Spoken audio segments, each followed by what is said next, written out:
I had never heard about that vegetable ever before. What?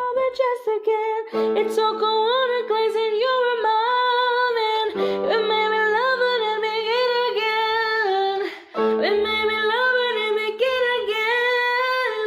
You made me love it and begin again. Hello, sinners. My name is Alice Sin, and welcome to Alice's Shell Fairy Tales. Today we'll be talking a little about Rapunzel. Yeah, the story of the girl, the long hair, touch your hair, yay, whatnot. But let's talk about where it comes from. A lot of people seem to think that the story comes from the Brothers Grimm, although it was written some years before the Brothers Grimm did by Friedrich Schultz. So let's talk about this story.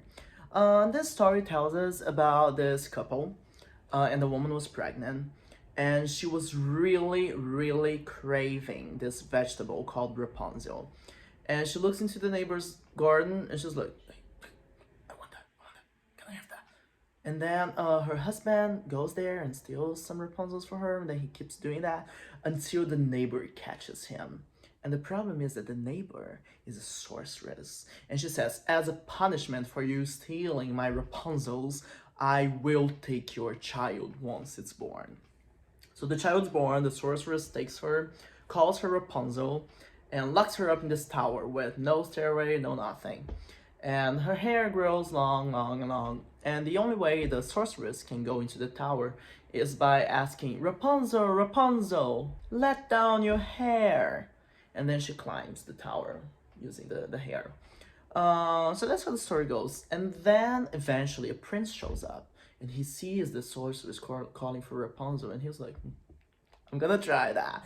And then he calls for Rapunzel, and then she throws her hair, and then he comes up, and they fall in love and whatnot. And then the witch finds out. And what she does is she casts Rapunzel out of the tower, cuts her hair off, and then Rapunzel has to like wander around because she doesn't know what to do. And then the prince comes, Rapunzel, Rapunzel, let your hair now. And then the witch throws the hair, pretending she's Rapunzel. So the prince climbs up, and he's like, oh my god, who are you? And she's like, ah, blah, blah, blah. And then she throws him off of the tower. He survives, but he goes blind.